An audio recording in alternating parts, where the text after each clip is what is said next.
What's up, people? Welcome back to Daily Red Devil for all of your latest Manchester United transfer news and talk. I hope everyone is doing well on this Sunday evening here in the UK. We've literally just got a massive storm come and hit us here in Bristol. Loads of thunder, loads of rain. It's all a bit mad. I'm up in my loft room and literally I can just hear the thunder over my head. So it's all a bit crazy up here.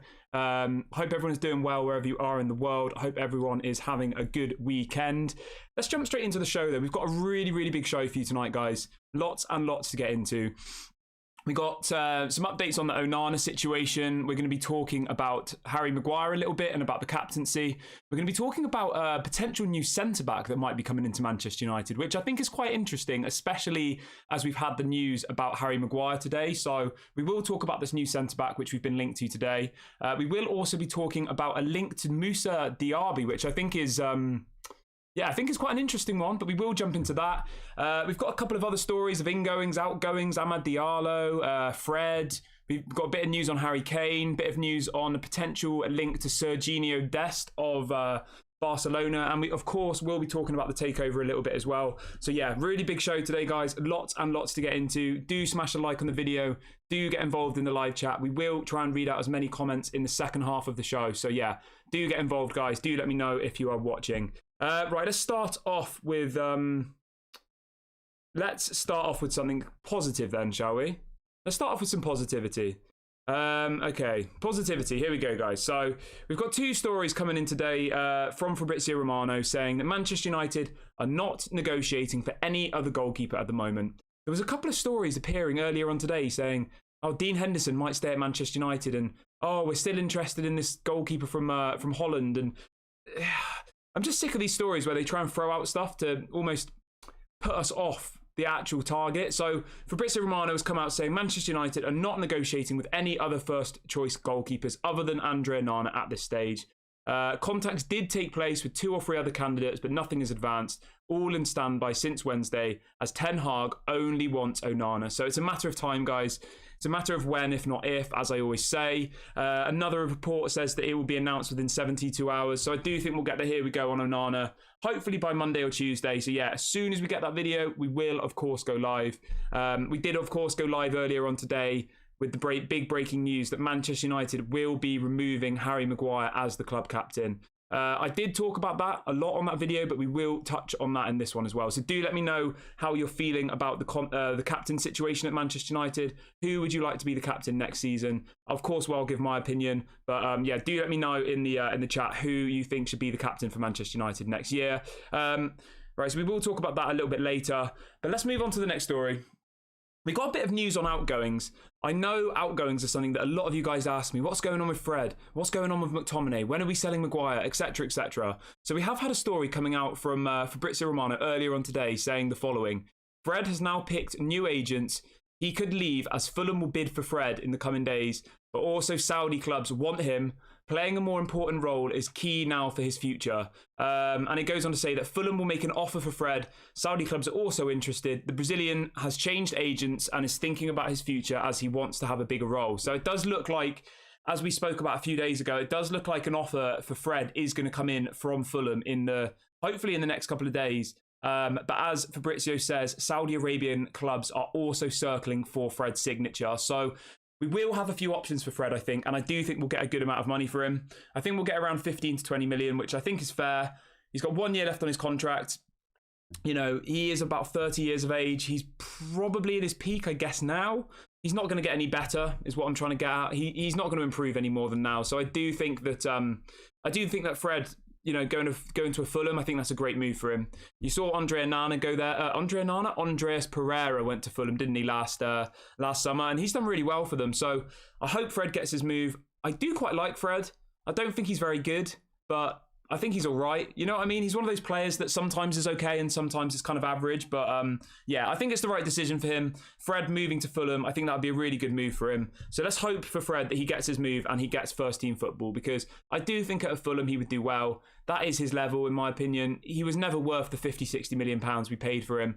He's never particularly looked great. Obviously, he was labelled in that Fred and McTominay role, and those two together were just so painful to watch. He's not too bad with Casemiro, but generally, I'll be happy if Fred leaves. Do smash a like on the video, guys, if you haven't already. We've got a target of 225 likes for this video, so please do smash the like button. It doesn't cost any money, and do subscribe if you're new. I've just put a link in the live chat to subscribe. Right, let's move on to the next story. Let's talk about some ingoings. Let's talk about some positivity, shall we? So, again, Fabrizio Romano has been speaking a lot about Manchester United today. Fabrizio again today has just tweeted saying that Newcastle and Manchester United are both exploring the Disasi deal, but no bids yet. Newcastle apparently approached player side this week, expected to make contact with Monaco. Ten Hag approves Disasi, talks for weeks on the player side, but still waiting for a formal approach with Monaco. So ultimately, guys, if Harry Maguire leaves, which I think and pray for his career, not just for us, that he does, I think that this will be with a replacement. Disasi, he obviously plays for Monaco. I don't know that much about him. I'm not going to lie to you guys. I know he's French. I know he's quite young. Axel Disasi, his name is. He is 25 years of age. He's in the French national team. Obviously plays for Monaco in the French league. I don't know. I'm not going to lie to you and sit here and say I know a lot about this player. I honestly do not, to be completely honest with you. If anybody in the chat knows him, please do let me know what you think of Disasi.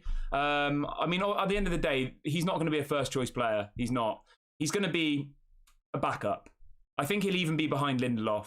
I think it'll be Martinez and Varane as the two first choice, and then Disasi and Lindelof as the two backups, which I have no issue with, to be completely honest with you. I'm just having a quick look on transfer market. So he seems like he's quite fast, which is obviously important. Other than that, I don't really know much about him. But do let me know in the live chat if you know much about this Disasi guy. Yeah, I don't know. I'm not that excited about it, to be completely honest with you. I don't think we really need a centre back, even if we sell Maguire. I said this earlier. I'm happy with Varane, Martinez, Lindelof, and then obviously we know that Luke Shaw can cover in that position. I don't think we need one. Yeah, Fred is 30 years of age, guys. It's crazy, isn't it? It feels like he's been at Manchester United for quite a while. But yeah, Fred's 30 now. I can't see... I mean, we paid 59 million euros for him. That's crazy, isn't it? 59 million euros we paid for Fred, guys. But yeah, I think if he can get a move to Fulham, I think that would be really, really good. As I said, he's 30 years of age. He's not going to get any better. He's probably only going to get worse. He's not going to get any first-team football. I would much rather bring in Amrabat, who I know a few people in the chat are asking about. We will talk about Amrabat in a bit. We will talk about Rasmus Højlund, so please bear with me, guys. We will come around to that in a minute. We have got some news stories on both of those players. So yeah, do get involved in the live chat, guys, and do smash a like and subscribe. Right. We've got something that came in literally in the last kind of 5 minutes or so, just before we went live on the show. And it's surrounding Mousa Diaby from Bayern Leverkusen. Now, this player really does excite me. Absolutely rapid. He's a winger. Obviously plays for Bayern Leverkusen in the Bundesliga. Really, really good player. He's been attracting a lot of interest from Premier League clubs, Arsenal, Aston Villa. He's only 24 years of age. He's been heavily linked to Arsenal, to be honest with you. But there has been a story coming out literally in the last 5 minutes or so. And the story goes as follows. So this is coming from reports in Germany, and they're saying Mousa Diaby is attracting interest from Manchester United. That's all they say, so it's quite vague. But what does everyone think about that? Do you think we need to sign a winger?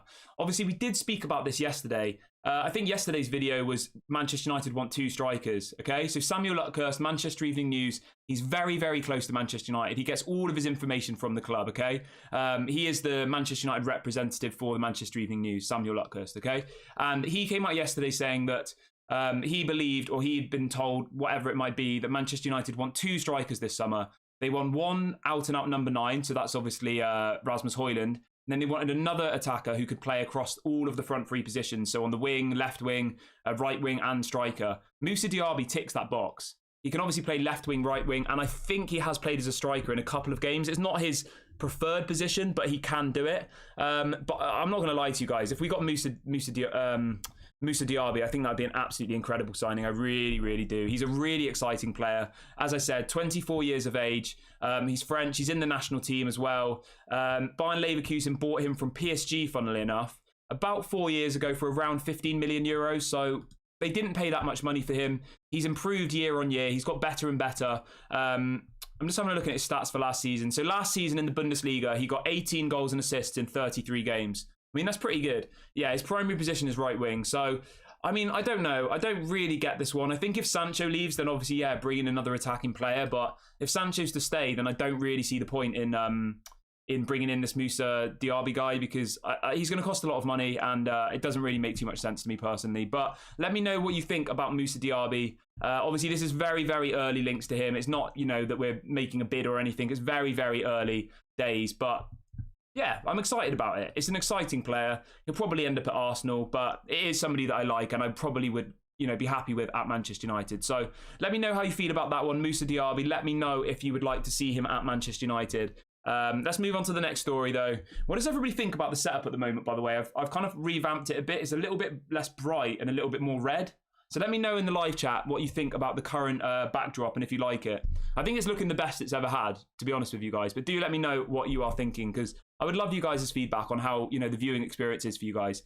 Right, let's move on to the next story. But do let me know in the live chat, guys, what you think of the current viewing experience, the red and all the rest of it. And we will talk about Amrabat and Højlund in the chat. Someone asked about Amrabat and Højlund. We will speak about them in a bit. Right, let's move on to the next story. We're rattling through the news, as we always do. Some of it we think is maybe rubbish, some of it's good, but let's just jump into it all. So we've got a story coming out from Mundo Deportivo, which is obviously a Spanish newspaper, saying the following, that Barcelona offer cut price Serginho Dest deal a year after Ten Hag wanted him. So apparently Barcelona are trying to offload Serginho Dest, who's obviously a right back, I believe. He's American. He's still very young. I don't think he really gets much game time for Barcelona. I think he was on loan at AC Milan last season, wasn't he? If I'm not mistaken. Let me just double check that for you. Yeah, so he came from Ajax to Barcelona. He played in Ten Hag's team in Ajax, right? Moved to Barcelona, didn't really get any game time, and then's gone to AC Milan on loan. They paid about 21 million euros for him from Ajax Barcelona, but apparently he's available for a cheap fee, ultimately. He's only 22 years of age. He's a right back. Again, we've been linked to quite a few right backs in the last few days, and it does make me think, are we getting rid of Wan-Bissaka? Like, do we need a right back if Wan-Bissaka's staying? I'm not too sure, to be completely honest with you. Yeah, I'm not really too sure, but he's an interesting player. Obviously, Ten Hag is linked to a lot of people that he's had in his teams before. Again, Serginho Dest is another person who Ten Hag had at Ajax. I don't know. Maybe this one's just a story that's just throwing our name in there to try and generate a bit more interest. I don't really know, to be honest with you guys. And to be honest, as I've said to you, I'm happy with Wan-Bissaka and I'm happy with Diogo Dalot. I do not think we need a new right back. But obviously, if either of them are going to leave the club, Dalot's supposedly signing a new contract, so I don't think Dalot's going to leave. The only one I'm unsure about is Wan-Bissaka. I love the guy. I think he's a quality player. But I just have this feeling that maybe he's going to leave and maybe go back to Crystal Palace or to a London team. I don't know. I just have this feeling. But let me know in the live chat what you think about that one. So in relation to Serginho Dest, they say Ten Hag was keen on the Barcelona right back last year, but Manchester United's failure to shift Aaron Wan-Bissaka meant they couldn't buy him. Ultimately, you remember what happened, guys. Wan-Bissaka never was playing. It looked like he was going to leave the club. Suddenly, he starts playing and he plays really, really well. And he plays every game for pretty much the whole of the second half of the season, didn't he? After, I think Dalot got injured in the World Cup or something, didn't he? Anyway, so that's the story on that one. I'm not sure how much truth there is in it. I don't think we'll probably go for him. Somebody asking about the centre-back. So we have just spoke about the centre-back. So Manchester United have been talking. This is coming from Fabrizio Romano, guys. So this isn't... I think this is a reliable story. So Fabrizio Romano says the following, that Manchester United have been talking for weeks on player side with Disasi of Monaco, but they haven't made a formal approach yet. He's a centre-back, he's young-ish, he's 25, French national team, looks all right. I don't know that much about him, to be completely honest with you, but apparently Newcastle are also interested in him. So I do think that this would be, instead of Harry Maguire. I think we'd only bring in this player if we got rid of Harry Maguire, guys. That's what I think. But we'll have to wait and see. Centre-back isn't my priority position. It really, really isn't. I would sell Maguire and reinvest those funds elsewhere. But obviously, if Ten Hag thinks we need this Disasi guy, he has my full support. He really, really does. So let's just wait and see on that one. Fabrizio seems to think that there's been, talks with the player side for the last 2 or 3 weeks, but no bid has gone in yet. So we'll have to keep an eye on that one. I do think that if we sell Maguire, they will bring in another centre-back because obviously they probably want 4 centre-backs and Luke Shaw is a left back who can play centre back, you know. So I don't know. We'll keep an eye on that one. But yeah, in relation to the person who asked in the chat, that is the centre back that we are linked with at the moment. As Fabrizio says, talks have been going on the player side for weeks, he says, but there hasn't been a formal approach yet. Obviously, we have to wait and see what happens with Maguire, I guess. Right, let's move on to the next story. Let's carry on with the outgoings. I will come back to comments in the live chat, so do get them in. And please do smash a like on the video, guys. We've got a target of 225 likes for this video. So if everybody in the chat who's in here now, everybody watching, hits the like button, we'll achieve that immediately. So let's see if we can do that, guys. Let's try and hit that target by the end of the video. Right, let's move on to another story. We've got a story coming out surrounding Amad Diallo. Somebody I really, really like. I really like Amad. I really want him to get some game time, but we are increasingly hearing that it looks like he's going to be loaned out. I get it. We have so many wingers. We need to make Sancho work. We need to make Anthony work. You know, there's Rashford, there's Garnacho. There's so many wingers who need to have game time. And then you have people like Amad, Palestri, Elanga, who are kind of all just on the sideline thinking, when am I going to play? When am I going to play? I mean, Bruno Fernandes even plays on the wing, doesn't he? But anyway, the story that's come out today is saying that Burnley and Sheffield United are both interested in loaning Amad Diallo.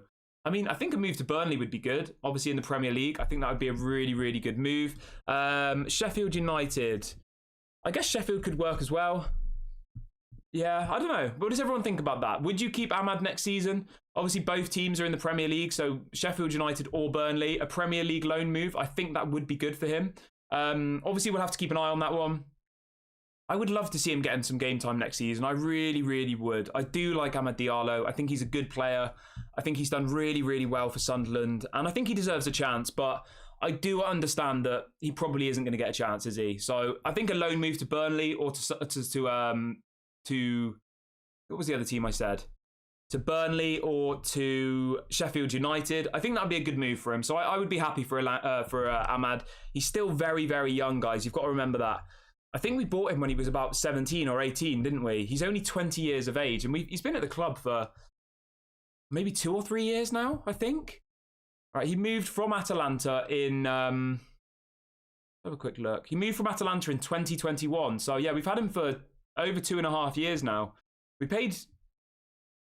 How much did we pay for him? We only paid 21 million euros for him. So, yeah, I do think he's a good player, but I just don't think he is ready to... I don't think he's ready to be playing first-team football for Manchester United yet. But do let me know in the live chat if you disagree. Right. Yeah, somebody's saying we should get rid of Elanga. Yeah, I completely agree with you. Completely agree. I think Elanga needs to go. He does. I feel bad for him because he was never ready to be in the first team. He wasn't. He got thrown in at the deep end, didn't he, Elanga? I mean, how old is he? He's 21 years of age now, so he's not young anymore. I remember when he got thrown in, didn't he? Who was it? Was it under Ollie? I can't remember. Was it under Ollie when he got thrown in? Someone let me know in the live chat. I think it was under Ollie, wasn't it? And then Ragnick seemed to love him, which didn't really help him, to be honest, because under Ragnick, we were terrible. We didn't get very good results. Yeah, so it was 20... Yeah, it was under Ollie he started playing. I don't know why. Was Rashford injured or something? He played 21 times in the Premier League in 21-22, which was, in fact, our worst ever season. So... it doesn't really paint a good picture of him. But as I said, guys, I'm not going to slag him off. He's still very young. He's come through the youth academy. He should have never been thrown into the first team at that age. He should have gone off on loan somewhere. And I do hope that Anthony Elanga gets a move somewhere else because he isn't a bad footballer. I just don't think he's Manchester United quality. You know, he reminds me of someone like Dan James, to be completely honest with you. He really, really does. And when you've got people like Amad Diallo and Palestri, they're levels above Elanga, in my opinion. They really, really are. So let's hope that deal goes through. Let's hope that somebody comes in for Elanga and we can get that one over the line because I think we'd get maybe 10 million for him. I can see him at like an Everton or who else could I see him at? Like a Burnley, someone like that. You know, someone lower down the Premier League table or maybe like a top championship table team. But we'll have to keep an eye on that one. We will keep you updated with the Anthony Elanga situation. As it stands, he is available for sale. That's the black and white of it. He is available for sale. I don't really see the point in loaning him out because I don't think he's ever going to be good enough. So I would just sell him personally. But obviously someone has to come in and want to buy him. You can't just sell him to nobody. So we'll have to keep an eye on that one. Right, we've got some news on Harry Kane. I know you're probably saying, Kieran, why are you talking about Harry Kane? He's never going to come. Daniel Levy doesn't want to sell him, but I'm bringing it in anyway because it is a news show. Okay, guys, so here we go. So Florian Plettenberg, Plettigol on Twitter, who's obviously a German Sky Sports journalist, is reporting that Bayern Munich have now submitted a second offer for Harry Kane. The deal's worth 80 million euros plus add-ons. I mean, what's that in pounds? It's not much, is it? 80 million euros for Harry Kane. It's about 68 million pounds. So Bayern have ultimately offered 68 million plus add-ons for Harry Kane. I think it's interesting. I really, really do. Remember, the first offer was 70 million euros plus add-ons and it was rejected. He even goes on to say that Harry Kane definitely wants to join Bayern. I mean, that's mad, isn't it? I honestly didn't think at the beginning of the transfer window that Harry Kane would end up at Manchester United. At Bayern Munich, sorry. I thought he would end up at Manchester United. And I was quite negative about it. I thought, I'm not sure about Harry Kane at Manchester United. I'm really not sure. I don't know. We should have got someone better. But in hindsight, if someone said to me now, you can have Harry Kane, I would literally bite their hand off. I would. I would love to have Harry Kane at Manchester United. I really, really would. So let's just hope that maybe Bayern and Tottenham sort of get close to a deal, and then Manchester United come in. I mean, 80 million euros, as I just said, that's only 68 million pounds. We're being quoted 100 million pounds supposedly for, or 100 million euros for Rasmus Højlund, and our opening bid's going to be 50 million pounds. To think that Bayern are about to offer 68 for Harry Kane, and we're going to pay 50 for Rasmus Højlund. That's a good one for the chat, actually, guys. Let me know about this. Who would you prefer at Manchester United, this, if we could sign one or the other? Rasmus Højlund for 50 million or Harry Kane for 68 million? Let me know in the live chat. 50 for Rasmus Højlund or 68 for Harry Kane. Let me know in the live chat. I would go with Harry Kane, but we do need two strikers, so I probably would get both. Honestly, guys, I can see Harry Kane potentially coming to Manchester United at the end of the transfer window. I just have this feeling. I do. I just have this funny feeling that he's going to potentially come to Manchester United. I don't know why. I feel like it's written in the stars. I really, really do. And I would welcome it. I think Harry Kane is exactly what we need at Manchester United. I really, really do. I really do. But we'll have to wait and see on that one. Obviously, as I just said, Plettigol in Germany are reporting that Bayern have submitted a second bid of 80 million euros, which is about 68 million pounds. So we'll have to keep an eye on that one. I don't think he'll go to Germany, but we'll have to wait and see. But do let me know who you prefer between Harry Kane and Rasmus Højlund. If it was up to me, I'd get both. Imagine that. Imagine Rasmus Højlund learning off Harry Kane. That would actually be beautiful. It really, really would. Honestly, that would be perfect. But that's probably living in dream world. So let's just move on from that swiftly. Right, we're going to talk about the captain situation because I know that this, well, it doesn't really involve much mixed opinion. I think everybody is Harry Maguire shouldn't be the captain anymore, right? He never was on the pitch. Bruno was the captain last season, let's be honest. Harry Maguire, I think, played maybe 10 times in the Premier League, if that. Bruno is our captain, or at least was last season. All of the stories are saying that it looks like Bruno will be appointed the captain, and either Casemiro, well, most likely Casemiro will be the vice captain. How does everybody feel about that? Who would you like to be the captain next season at Manchester United, and why? Let me know in the live chat. I will read out some opinions. I would go with Bruno, but I would also be happy with Casemiro or Martinez. I like both of them. I really, really do. Martinez is a leader. Casemiro is a leader. He's won Champions Leagues. He's won La Liga, God knows how many times. Either of them would be good, but I do think it would be Bruno. He's the obvious option.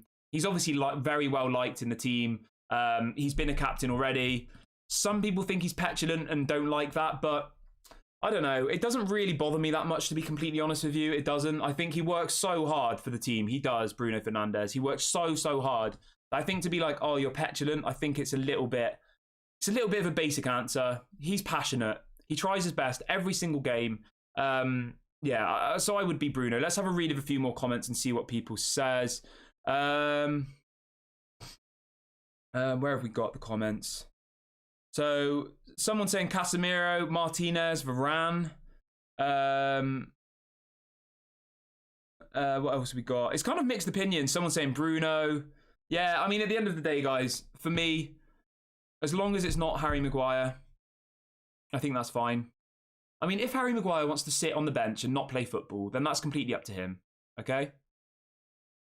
If we can't sell him, then that's fine. We were the ones who offered him a ridiculous contract. It's not his fault. I'm not going to sit here and criticise Harry Maguire. I don't think he suits what Erik ten Hag needs, but he definitely shouldn't be the captain. You need your captain on the pitch. And you can't have somebody who's your captain who's never won anything in their life. His first ever trophy was this League Cup this season, and he's 30 years of age. That's not a captain for me. It's not. So it has to be Bruno, in my opinion. But if it was Casemiro, I wouldn't be upset. If it was Martinez, I wouldn't be upset. Even if it was Luke Shaw, I wouldn't be upset. I'd be a bit concerned if maybe it was someone like Rashford. I don't think that Rashford would be right, personally. But any of the others, I think, would be great. I really, really do. So I'm not that bothered about it. I'm not that obsessed. If it ends up being Casemiro, I'm not going to be, crying, saying, oh, why is it not Bruno? I'm not too bothered. Casemiro would be great. Bruno would be great. Martinez would be great. Even Luke Shaw would be great. So we have lots of options, which is a really good thing, because it shows we have leaders on the pitch. It shows we have people who we know play for the badge, who would literally go out there and do anything for Manchester United. And then we have people like Harry Maguire, who are the captain, but say they don't need to prove themselves. It's so frustrating, and I'm not trying to be horrible about Harry Maguire. I really do hope he moves to another club and does well at West Ham and Everton, because he would do well there, guys. You have to remember that. For England, he is really, really good. He is, because for England, we play 5 defenders. We have 3 centre-backs, a left-back and a right-back, okay? So Harry Maguire is sandwiched between 2 fast centre-backs for England, and he does a really good job. He does, because we play slow defensive football, and it's completely different to what Erik ten Hag wants to do. So, it's best for everybody that he moves on. It really, really is. Right, let's read out a few more comments. Please do like the video, guys. We're about 100 away from our target for the video. So if everybody does this really, really quickly, we will hit the target. Before we move on, actually, one quick thing. I don't think that Harry Maguire will get picked for England at the Euros next summer. So for anybody who isn't aware, the Euros is next summer. Okay, so that's the European equivalent of the World Cup, whatever you want to call it. So next summer in Germany is the Euros 2024. Harry Maguire is obviously starting every single game for England at the moment, but I don't think he will. I don't think he'll get picked next season if he's not playing. I don't. There's no way that Southgate can justify that. He's done it this season, but he can't do it again next season. You can't have somebody who's sat on the bench, who's just had the captaincy taken off them and is not playing for Manchester United as your starting centre-back in a national tournament. You can't do that. You can't. So I do think for his own sake, he needs to move. Let's have a read. Welcome everybody who's just joining in the last few minutes, guys. Hope everyone is doing well on this Sunday evening. As I said, there's a storm going on here in England at the moment. There's thunder, there's loads of rain, so it's all a bit dramatic outside my window. But I do hope that everyone is good wherever you are. Somebody in the chat saying, is Maguire good enough for England, or good for England? I think he is. I do. I'm going to be honest here, guys. I'm not going to be a hater. Harry Maguire for England is not a bad player. I probably would prefer someone like Tonali. There's probably 2 or 3 centre-backs who I think would be better than Harry Maguire for England. But to be completely honest with you guys, Harry Maguire has never really put a foot wrong for England in the big tournaments. He's always done really, really well. He always puts in a good performance, but that's because he's protected by 2 fast centre-backs. It's simply because of that.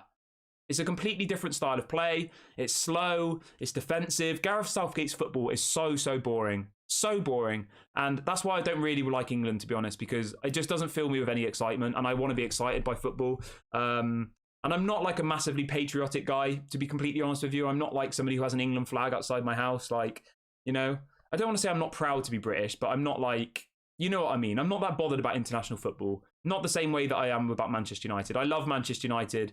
I will watch, Tomori, not Tonali.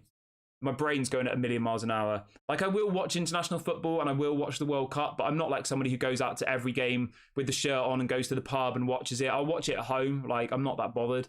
But yeah, that's just my opinion on it. I feel like all of the passion for me has been kind of sucked out of English national football. That's why I just love Manchester United so much. Yeah, I meant to Tomori. Sorry, guys. I was saying I prefer Tomori to be the starting centre-back for England, not Tonali. Right, let's move on to the next bit of the... as somebody says in the chat, at the end of the day, international football is slow. It's very slow. The Premier League is fast. You need fast defenders. You need people who, you need to play a high line, etc., etc. And Manchester United pride themselves on fast attacking football. Harry Maguire does not allow that to happen. He's slow.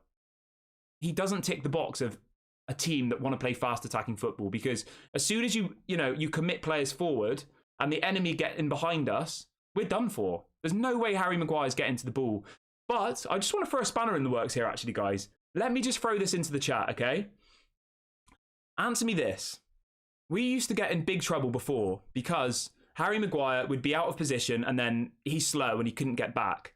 But the other issue there was De Gea is not a sweeper keeper. He would stay glued to his line. He'd never come out and, try and tackle the attacker or put them off.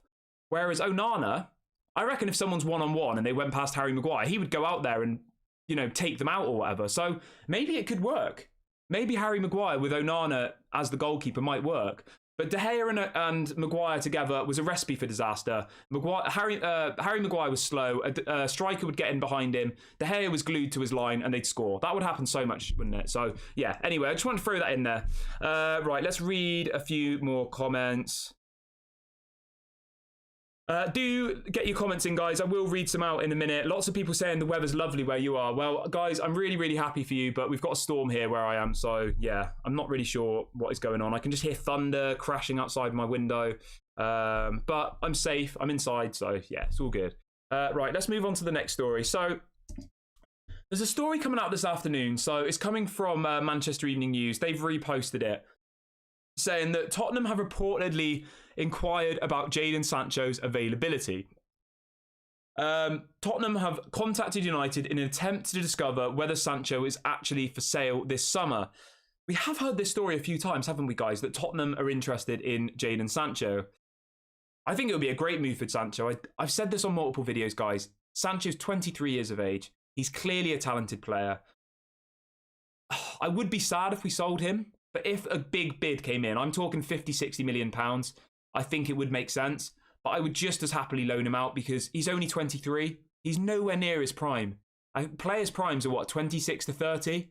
He's got 2 or 3 years before he's even in his prime. So, but yeah, apparently Tottenham have inquired about Jadon Sancho. Obviously, it's one we need to keep an eye on.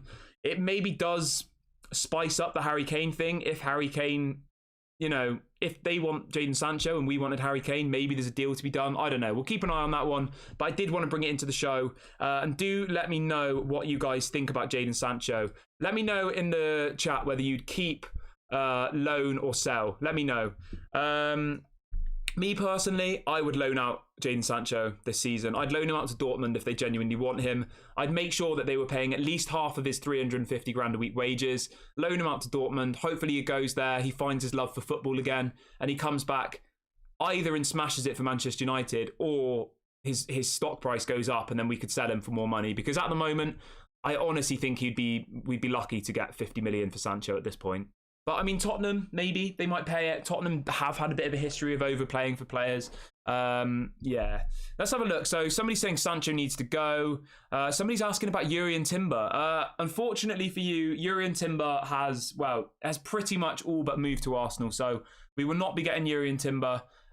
We have been linked to this Disasi guy from AS Monaco. I don't really know that much about him, to be completely honest with you guys. I'm not that excited about this transfer. But we will have to wait and see. So we've got a story coming in now. It's not the most glamorous of stories, but I'll bring it to you anyway, guys. So as I've mentioned to you before, we have this really young, exciting goalkeeper in our youth academy called, I'm going to butcher his name, Matej Kovar. He's from Czech Republic. He's just been on loan at Sparta Prague. He just won the league for Sparta Prague in the Czech Republic League. So there's a story coming in that Manchester United are hoping that Czech Republic side Sparta Prague will come in to buy goalkeeper Matej Kovar permanently. So at the moment, he is one of our only 2 goalkeepers, Tom Heaton and him. So hopefully we can do that. Hopefully we can sell him, because obviously we're going to get Onana and then we will be going for a second goalkeeper. That's been reported by multiple different people. Obviously, if any of you missed the big news yesterday, David De Gea has left the club permanently. He will not be signing a new contract, and Manchester United will need to bring in 2 goalkeepers this summer. Onana being one of them, and then a younger profile being the second. Probably is going to be this Suzuki guy from Japan, but we'll have to keep an eye on it. Right, let's read out a few more live chats quickly. Do smash a like on the video, guys, whilst I read out your live chats. Right, somebody saying let Sancho go. Somebody's saying, this is a good suggestion. Amy says, combine Sancho and Maguire together and trade for Harry Kane. I just wanted to bring that up, actually, guys. There is another story circulating today that apparently Tottenham are interested in Harry Maguire. I mean, what do you guys think about that? He probably would do well at Tottenham. I do think so. He would. I mean, they've got Eric Dyer at the moment. Eric Dyer is literally rubbish. He is awful, Eric Dyer. I mean, he gets in the England team. He does. But yeah, there was a story floating around today that apparently Tottenham is still interested in Harry Maguire. I mean, that's a good move for Harry. Going to Tottenham, like, that's a lot better than going to like an Everton, isn't it, really? At the moment, obviously Everton in history are a better club than Tottenham, but I think Harry Maguire in a Tottenham shirt, he'd do really, really well. Right, let's have a look. What are people saying? Somebody's saying, keep Sancho for one more season. I think we should keep Sancho. He'll be phenomenal this season, believe me. Yeah, honestly, guys, I do have belief in Jadon Sancho. I'm just more thinking about his own well-being. He just doesn't seem happy. He seems like he's struggling. Obviously, we're hearing that there's been issues off the pitch. We don't know what they are, but obviously Ten Hag sent him away for a few months to kind of gather. I don't know. So I just wonder whether maybe a loan move would benefit him. I don't know. That's what's being kind of said, isn't it? That Dortmund want to bring him back to the Bundesliga on loan. But yeah, if we could send Harry Maguire and Jadon Sancho over to Tottenham and we got Sancho in exchange, that would be incredible. That would be incredible. They are linked to both of them. They want both of those players. So why can't we get that deal done? As I said earlier on in the show, guys, if anybody missed it, Bayern Munich have put in a second bid for Harry Kane, believed to be around £68 million plus add-ons. I mean, I would happily take Harry Kane for £68 million. I would go and do that deal now. I would go to Tottenham and say, here's 70 plus add-ons. Like, that's a good price. That really is a good price. We will talk about Onana in a minute. There's a few people saying, what's going on with Onana? There's someone saying, are the Glazers staying? I will talk about the takeover in a little bit, and I will go off on a little rant. I'm trying to get through all of the news first, guys, because the takeover takes up so much stuff. Somebody's asking on what's my take on Disasi. I'll be completely honest with you. I don't know that much about him. What I do know about him, I'm not that bothered. I'm really not. I wouldn't bother with Disasi. I wouldn't. I'm happy with Lindelof, Martinez, Varane, and then obviously you've got Luke Shaw who can play at centre-back as well. That's 4 centre-backs. I'd promote somebody from the youth academy and I'd sell Maguire and reinvest that money somewhere else because I don't think we need another centre-back to sit on the bench. I just think it's pointless. I mean, arguably, you've got Eric Bailly. I'm not saying he's a good player, but if Eric Bailly's sold, then yeah, maybe you bring someone in. But as it stands, Eric Bailly hasn't been sold yet. So I don't know. I feel like maybe it's a bit premature for us to be going and putting in offers for a centre-back when we've still got people like Maguire and Eric Bailly who need to leave the club first. But obviously, if Ten Hag thinks he's going to be a good fit for the club, then obviously I back Ten Hag. Right, let's read out a few more comments. Someone says we can't sell Sancho. Someone saying, let's go Kieran, rant incoming. Yeah, I'm just braving it until the end, guys. I'll get the rant out at the end. Someone says, yeah, quite a few of you in the chat are saying we can't be selling Sancho. I do agree. He's 23 years of age. If he was 27, I'd say get him out of our club. You know, it hasn't worked. Get him out, get some money. But he's only 23. I mean, I'm only 29. That's crazy, guys. He's 23 years of age. I don't know how old you guys are in the chat, but I'm 29 and I still feel young. Jadon Sancho is only 23. That's crazy. He's got years and years and years ahead of him. He's got 10 years probably left in football. Let's have a read of a few more comments. I will get onto the takeover stuff in a little bit if people do want to talk about that. I do have a bit of a rant coming, so yeah, bear with me for that. And do like the video and subscribe if you're new. We are on the road to 4,000 subscribers. We're getting very, very close now, guys. Let's see if we can hit that. Let's see if we can set a target of hitting 4,000 subscribers by next weekend. Let's see if we can do that. I think we can do it, guys. Yeah, I think we can do it. So let's all come together. Let's all unite together and try and hit that target by next weekend. That'll be a massive achievement for this community. Right, let's see where we are. Let's see if we've got anything else, and then we'll jump to the takeover, because I know everybody's asking what's going on with the takeover. What's going like? Everybody wants to talk about the takeover, which is fine. I get it. It's it's on everyone's minds. A few people asking in the chat about what's going on with Onana. Onana is going to happen, guys. We've just got to be patient. I think it will be announced next week. And I do wonder, okay. Now, this is just a pure conspiracy. This is just hypothetical, but I have thought, like, I don't know. Maybe they already have agreed terms, but they were kind of waiting until the David De Gea announcement had happened. Maybe they were waiting for David De Gea to put out this announcement yesterday saying that he was leaving the club. They were then giving it a couple of days, and then tomorrow morning or on Tuesday, we'll get the here we go from Fabrizio. I think that's what's going on. I do. I think they were waiting for David De Gea to announce that he wasn't staying, and then they were going to, you know, confirm the deal. That's what I think. That's just my hunch. Do let me know what you think and whether you think that's believable. Right. Someone says, has United been taken over by the Sheikhs yet? I mean, no, unfortunately not. It hasn't. Yeah. Someone says swap Lewandowski for Sancho and Maguire. I mean, that is a bit strange, but I do like Sancho. Someone's asking about Amrabat. Let's talk about Amrabat really quickly. We have got some news about Amrabat. We did speak about him this morning, but somebody keeps asking in the chat, so we will bring it up really, really quickly. So there's a story coming out from it's coming out from Italy saying that Manchester United are still keen in Amrabat, but ultimately they're waiting for these other deals to conclude. I think once Fred goes, we'll put in a bid for Amrabat. I do. He's available for around 30 million. If we get Fred 20 million, that's an absolute amazing bit of business. Sell Fred for 20, bring in Amrabat for 30. You're getting a 26-year-old Moroccan international, has had a really good season for Fiorentina. Obviously got to the Europa Conference League final against West Ham. He was an absolute beast in that game. He's a really good player. So yeah, hopefully that one happens, guys. But as it stands, Manchester United are focusing on Onana and Rasmus Højlund. Those are the two priority signings. So I do think we'll have to wait to find out what goes on with Amrabat. But I do think if Fred goes, we will bring him in. We will. So we've just got to be patient. Got to wait for Fred to get out of the door. As I said, Fabrizio has reported that Fulham are set to make a bid for him. We don't know how much. We think it will be around 15 to 20 million pounds. Obviously, as soon as we get that story, we will, of course, bring it to you. Someone asking about Mason Greenwood in the chat. I don't really want to talk about Mason Greenwood, guys. He's going to be loaned out. That's been decided by Manchester United, reportedly. So yeah, I don't really want to talk about Mason Greenwood, to be completely honest with you. Obviously, you're welcome to put your comments about Mason Greenwood in the chat if you want to, but I've said my take on it. I think loaning him out is the right decision, and that's the decision that's been made. So yeah, let's just put that one on ice for now, guys, because yeah, I don't really want to talk about it again. But right, somebody said, all right, let's talk about the takeover now. There's quite a few people putting in comments about the takeover in the live chat, so let's read out a few more comments and then we will get into it. So somebody says, I'm pretty certain the takeover won't go through now before the season starts. Not convinced the Glazers will sell. I think Onana and Rasmus concludes our summer business. I mean, that is very, very negative, but I don't want to say I agree with you because you're all going to start hating me in the chat, but for the last 3 or 4 weeks, that is what I've been saying. I've been saying for the last 3 or 4 weeks that either the Glazers will stay or they'll sell to Sheikh Jassim. And I am concerned now. I am. Okay? My guess is as good as yours on what's going to happen.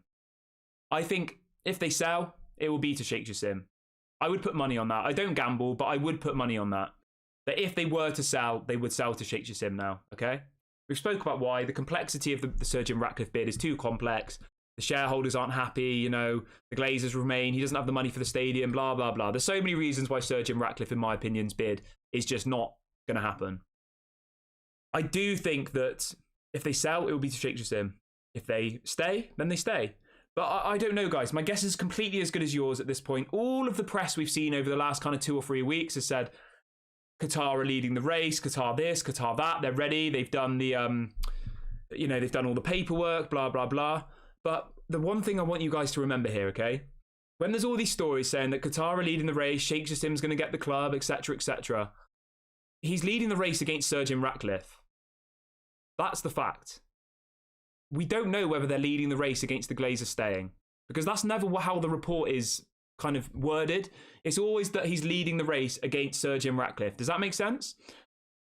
That's where I think the kind of issue is around it, because all of the positive press has been Sheikh Jassim's going to beat Sir Jim Ratcliffe. Sheikh Jassim's bid is favoured than Sir Jim Ratcliffe, etc., etc.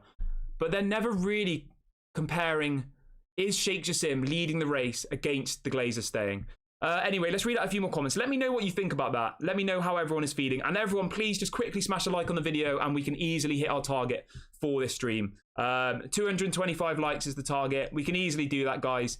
And obviously, if you are new, please do subscribe. We go live at 8 a.m. UK time and 6 p.m. UK time every single day. If there's anything breaking throughout the day, any breaking news, players signing, etc., we do go live. So yeah, it's a great community, really, really nice chat, really nice people. So do get involved if you are enjoying the community so far. Everyone is welcome. All different opinions. Even if you want the Glazers in, I'm not gonna abuse you. I'll read your opinion and I'll be happy to have that conversation with you. Quite a few people saying, oh, they think the Glazers are staying now. I mean, at the end of the day, guys, as I always preach to you, you have to make up your own steps. You have to make up your own decisions, okay? I will bring you bits of news that I get. I'll tell you where I get it from and we'll talk about it. But with the takeover, you have to speak about it. Someone's saying... So I'm not saying we should buy Amrabat. He will be a great player as a cheaper option. Yeah, 100%. Amrabat is after Rasmus and Onana, guys, I 100% think we should get Amrabat. 100% agree with you.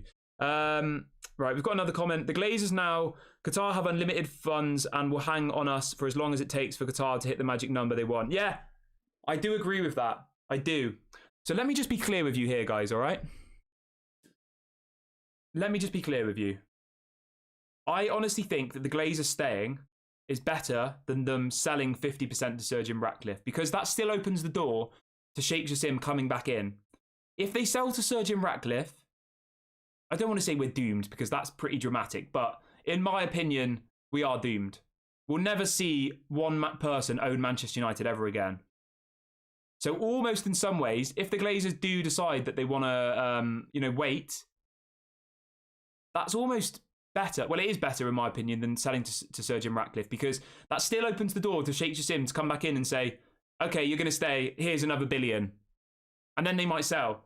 You know what I mean? So at the end of the day, Qatar, Sheikh Jassim, etc., they have got, I don't want to say endless money, but they have got endless money compared to Sir Jim Ratcliffe and the Glazers. They will pay whatever it's worth to them. If they want the club that badly, they'll say to the Glazers, well, the other thing as well I wanted to bring into question here, sorry guys, I just had a thought that I wanted to swing past you.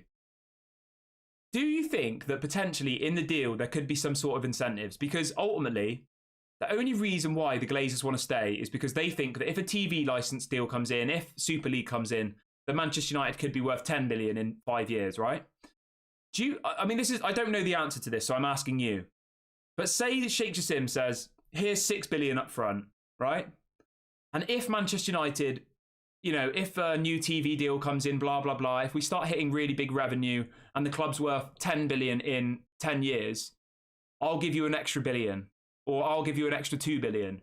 Like, do you think that is something that can happen? Let me know in the live chat. I just thought that then. I don't really know how things work in that sense in the business world, but it makes sense in my head, So almost like with a player, like when you have add-ons. So you almost treat the takeover, I know it's not a transfer, but you say, here's 6 billion guaranteed up front, the Glazers. I will buy the club off you. And if we achieve these targets in the next 10 years, if the club's worth 10 billion, if we win 10 Champions Leagues or whatever, whatever those add-ons might be, I'll give you an extra billion. Do you think that is something that can happen in this type of deal? I don't know why it wouldn't, but I ultimately don't know the answer to that. So I'm just asking you guys this question, what you think of that take. Like, could that happen? Could they say, here's 6 guaranteed, and then if we reach certain targets, if in 10 years Manchester United's worth 10 billion, we'll give you an extra billion? Do you think that's something that can happen? Right, let's read out some comments really quickly. Do get involved in the live chat. And if you want to do a super chat or if you want to support the channel, you can just hit the $sign. You can gift memberships, all the rest of it. Yeah, any money that comes into the channel goes straight back into it, buying microphones. I just spent 250 quid on microphones earlier, guys, so we can do the watch-alongs together. A little clip-on microphone. So, yeah, so I am putting, obviously, as you can see, a lot of love, effort, and yeah, I'm buying lots of different things and all the rest of it. So, yeah, if you are, yeah. Right, let's read out a few more comments really, really quickly. So, yeah, someone says, I'm 75% Sheikh Jassim and 25% the Glazers stay. Ratcliffe are out of the reason. Yeah, I agree. I think after the last few days, I'm a little bit less confident about the Glazers, but that's only because it's gone quiet. We haven't had any more significant news around the takeover in the last few days. So, yeah, I still think in my head, selling to Sheikh Jassim makes the most sense. And as I just said, if I was the Glazers, right, and I've got my business hat on, I'd say, Sheikh Jassim, I'll take your 6 billion, but if in X amount of years it's worth this amount, if in X amount of years you're making this amount of profit, I want you to give me X amount more. I mean, ultimately, when you actually break that down, it's kind of like the Glazers still have a stake, isn't it? Because they'll still be looking at it saying, oh, well, if the club's worth... So I don't know if that can actually happen, Obviously, buying a football club isn't like buying a player. It's not the same. You can't measure a club on how many goals it scores and then pay somebody based on that. So it's a little bit of a hypothetical one, but it just came to my head whilst I was thinking. So I do apologise if that made no sense, but it kind of made sense when I said it. And then when I actually think about it, like legally, like how would that work? It's such a difficult thing, isn't it? When you're talking about value of a club and, oh, if it's worth more in more years, I want more money, or like maybe that can't happen. But, it was a nice idea. We'll have to wait and see. So we've got a super chat. Somebody's done a super chat, but they haven't said anything. Thank you for the support, whoever's done the super chat. You haven't actually said anything, but again, thank you very much for the super chat. So again, if anybody wants to do super chats or to do, lots of people in the chat are saying that's not how a sale works. Yeah, to be honest with you guys, it was something that came to my head when I was like trying to think, oh, maybe that will get it over the line, Because why would Sheikh Jassim give them 7 or 8 billion now? I mean, that is nuts. 7 or 8 billion now when the club's only worth 3.5. I just don't think that makes sense. I really, really don't.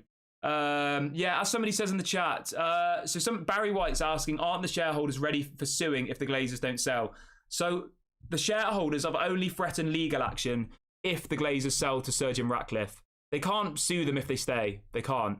So it's only if they sell to Sir Jim Ratcliffe that the shareholders are threatening to sue. That's the situation, guys. So that's ultimately it. Obviously, it is frustrating, guys. It really, really is. But obviously, as soon as we get bits of news, we will, of course, bring it to you, and I will try and speak to you about it as honestly as possible. I don't have an agenda. I could just sit here and say that Sheikh Jassim's going to get the club, like the video, Sheikh Jassim's going to get the club, but ultimately I'm not doing that. I'm trying to be honest. I'm trying to, bring it to you in a real way where you can make up your own decision. To be honest with you, I'm just going to be completely straight with you here, guys. The thing that's maybe concerning me the most is how proactive we're being in the transfer window. Like, I genuinely feel happy to be a Manchester United fan at the moment. Whereas if we went back a month, Manchester United made me depressed. I hated it. The Glazers need to leave. We're not signing anybody. We haven't got any money. But now it's like we're getting Onana, we're getting Mason Mount, we're getting Rasmus Højlund. Like, we're linked to all of these people. We're getting Amrabat. People are leaving the club. Maguire's being removed from the captaincy. It's like, I feel like I've woken up in a dream at the moment with how well Ten Hag is doing and how well the players coming in are and all the rest of it. And that's the bit that concerns me, because you've got to remember that the Glazers do usually do stuff like this. They bring in people in times of difficulty. They make big decisions in time of difficulty. So maybe it is like, they bring in all of these players. They bring in Amrabat, Mason Mount. They bring in Onana. They bring in Rasmus Højlund. Harry Maguire leaves the club. McTominay leaves the club. All of these people that we want out of the club leave.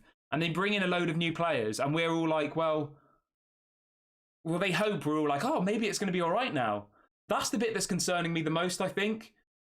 Yeah, that's the bit that's worrying me, because I do think that my positivity at the moment is over kind of shadowing what's actually going on. Does that make sense? I don't really know how to explain how I'm feeling, but I do feel very positive at the moment, whereas 2 weeks ago I felt literally depressed supporting Manchester United because I hated the situation. I hated what the Glazers were doing. But with all of this positivity going around, it kind of like overshadows it, and it is bad. Someone says Amrabat, Højlund and Onana have not signed. Yeah, of course they haven't signed yet, guys, but Onana has all but signed. Rasmus Højlund, we're heavily in talks with, talking about the structure of a deal, and we're heavily linked to Amrabat. And I just want to clarify, guys, that I'm not by any means saying that if Amrabat, Mason Mount, Rasmus Højlund and Onana sign, I want the Glazers to stay.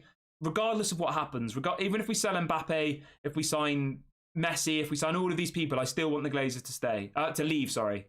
God, I nearly said them to stay. I still want the Glazers out, regardless of what happens in the transfer window, regardless of whether we win the Premier League. My vision is the same.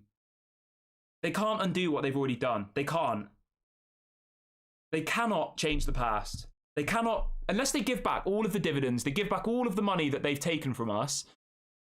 then maybe I could find a tiny bit of my heart for forgiveness. You know, if they put in 3 billion of their personal own money to build a stadium, they gave back all of the money that they've taken from dividends. They gave back all of the money that they've, you know, all the debt they've put on the club, all of this stuff. Then maybe I could say, I don't forgive you, but, you know, you've done the right thing. You've given back all the money. You've actually, but they're never going to do that. So it's a completely hypothetical and pointless thing to say, but I'm never going to change. I'm not, guys. Let's just hope that this week we get some definitive news. I really, really do. And that's my rant for the stream. I don't want to talk about it anymore this stream. It is frustrating. And as I said, I am feeling quite positive about being a Manchester United fan at the moment. And that maybe does concern me a little bit because you know that the Glazers do try and do like business and do good things when there's times of uncertainty. So yeah, we've just got to remember that. We've got to remember what our message is here. It's Glazers out, full sale only. We don't want them in the club.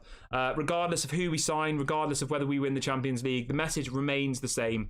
Glazers out, full sale only. Everyone please smash a like on the video, guys. We're about 40 away from our target for the video, so do get involved and do subscribe if you're new. We're on the road to 4,000 subscribers and we've got a target of hitting it by Friday. So guys, you've all got to come together, share the video with your friends, do what you can. Let's try and get to 4K by the end of this week, by Friday. Right, let's read out a few more comments really quickly. So Amalat says, Kieran, we act slowly in the beginning of the transfer window, but right now I do have belief that we will develop a great depth to our squad as few players could join before the end of this window. Yeah, I do agree. Somebody saying Højlund, 100%. Yes, 100%. Rasmus Højlund is the one for me. Someone says, since the biggest club in the world has been run poorly and City have won treble, nothing is saying we need billions. We need ambitious owners. Yeah, 100%. We don't just need ambitious owners. We need owners who actually love Manchester United as much as we do. We need owners who come in and have that passion, who see it as a love and an honour to own the biggest club in the world. Not somebody who sees it as a business, not somebody who sees it as an asset, something that they can, you know, milk until there's nothing left. That's the opposite of what we need. We need somebody who loves the club, loves the badge, knows what it means to support Manchester United, you know, feels that special feeling when you walk into Old Trafford that is like nothing in the world. That's what we need. We need a fan, somebody who actually supports the club but wants to make it great again, i.e. Sheikh Jassim. That's what we need, in my opinion. Obviously, as I've said before, if there was other people in the race, then I would be open to other bidders. But at the moment, it is literally just Sheikh Jassim and Sir Jim Ratcliffe, and they offer the polar opposite of you know what's available. So yeah, that's my take on it, guys. That was my rant. I do appreciate everybody, and I do know how frustrating it is talking about the takeover. I do, believe me. There's nothing more than I want to do, guys, is just talk about positivity with you. Honestly, you know. Because it does get me down, it does. And I am just really appreciated to all the people who come and, you know, watch and we talk. Because otherwise I think I literally would be going crazy. I do honestly think that. So yeah, let's read out a few more comments quickly. Someone says Glazers out. Yeah, Glazers out, that's the message. Full sale only. We want them gone. All right, this is a good one to bring up. Somebody's saying, what about the Joao Felix rumours coming to Manchester United on loan? Is there any truth to that? I'm going to be completely honest with you guys. I have not seen anything credible about Joao Felix coming to Manchester United. I haven't.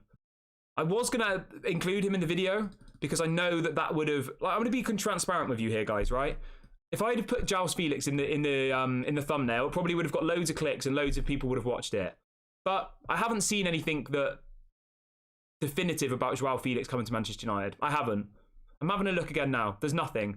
There's Manchester United fans putting pictures of him in a Manchester United shirt up. There is literally no credible sources saying that Joao Felix is coming to Manchester United. So I did not want to do a video saying that he was coming if there's literally not a single source I can see on the internet saying he's coming to Manchester United. So I do hope you guys appreciate that. Anybody who did want him, yeah, I mean, I'm just having a look on Google. There's literally the only one I can see, and it says opinion in the title, is United in Focus, which I've never heard of. United in Focus, opinion, forward United should consider Joao Felix. So there's literally nothing, unfortunately, guys. So anybody who does want, yeah, I've not seen a single thing about Joao Felix. And as I said, guys, I could have put that in the title. I could have got loads of clicks. I could have got loads of likes and all the rest of it. But I'm not going to bring stuff to you which I don't at least think has got some legs whatsoever. So yeah, anybody who wants Joao Felix, unfortunately, there's nothing I can find on the internet that's linking him to us. We know that we were linked to him in January. Billy Marsh is in the chat. Everyone say hello to Billy Marsh, the Liverpool fan. Everyone give him a thumbs up. He's saying the Glazers are staying. He's feeling positive this evening. Welcome, Billy Marsh, mate. Hope you are doing well. Billy Marsh, I do hope that you have liked the video, because if you haven't, I'm going to be really upset. I really, really am, Billy. So I do hope you've liked it. But yeah, as I said, guys, there's no links to João Felix, so I don't know where you guys have seen that. If anybody in the chat can let me know where they've seen this story, I will, of course, talk about it. But I've seen nothing linking João Felix to Manchester United on credible sources. I mean, yeah, I'm just having a look. There's a couple of YouTube channels saying that João Felix is coming. I mean, as I just said, guys, I've just looked on Twitter. I've just looked on Google. There is not a single story saying João Felix is coming to Manchester United. The only thing I can see is a couple of YouTube videos, people saying he's going to come. But yeah, so unfortunately, guys, there is no, in my opinion, at the moment, there is no credible sources saying João Felix is coming, guys. So yeah, whoever asked in the chat, I'm sorry. I would love João Felix at Manchester United. I really, really would. But I don't think that is going to happen. Yeah, as Malp says, Felix the Cat isn't joining us. He's not, guys. He's not. I would love to see João Felix at Manchester United. I really, really would. I think he's a quality player. He's exactly what we need. I'm not saying it won't happen. I'm just saying that as it stands right now, there is no credible journalist. In fact, there's not a single journalist on Twitter anywhere saying he's coming to the club, guys. So, yeah. I don't know where you guys have seen that. I don't know where the person in the chat said they saw it. If somebody can let me know where they've seen this story, I will talk about it. As I said, the only place I can see it is a couple of YouTube channels who've put in their thumbnail that João Felix is coming to Manchester United. But yeah, I haven't watched those videos, so I'm not going to slag them off, but I don't know what their source is. I can't find any sources myself. I know that we did want him last year, so I'm not saying never, but at the moment, there's no links to him. Obviously, we nearly brought him in January. He went to Chelsea instead. I think he'd be a great signing. He did sign a new contract at Atletico Madrid, so I don't really see how that would work. He signed a new contract just before he moved to...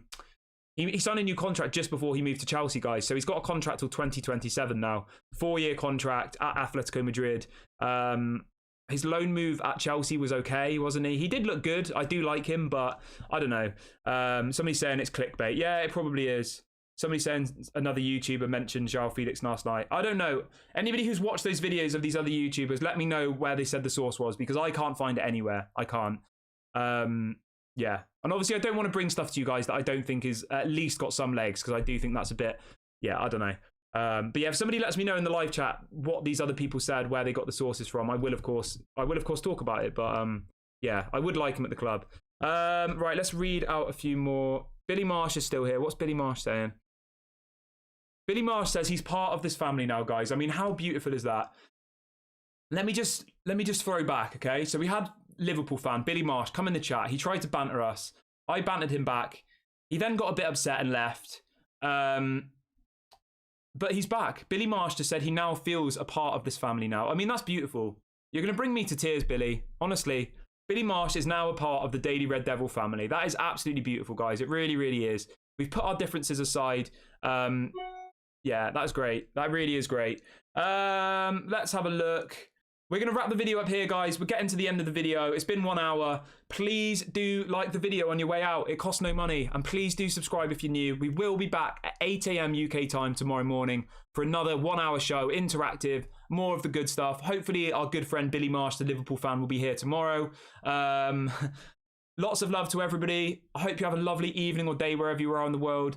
We've got a big storm happening here in the UK, so I will not be leaving the house again tonight. If anything breaks between now and tomorrow morning, of course we will go live. So do subscribe, do hit the notification bell. And if you're feeling nice, share the video with some friends. We're on the road to 4K. We're trying to hit that by Friday. Let's see if we can do it, guys. Why not? This community is so good. We're growing so quickly, so let's try and hit that. Again, massive shouts. Massive shouts to everybody. Massive shouts to all the regulars, to all of the members. If you do want to join the members club, you can hit the $sign. I think it's $2.99 a month. You get a badge next to your name. You support the channel. If you're in a position to do it, then that would be amazing. If not, I totally understand. Lots of love to everybody. Hope you have a good evening or day, and I'll catch you guys in the morning. Peace out. Take it easy, guys.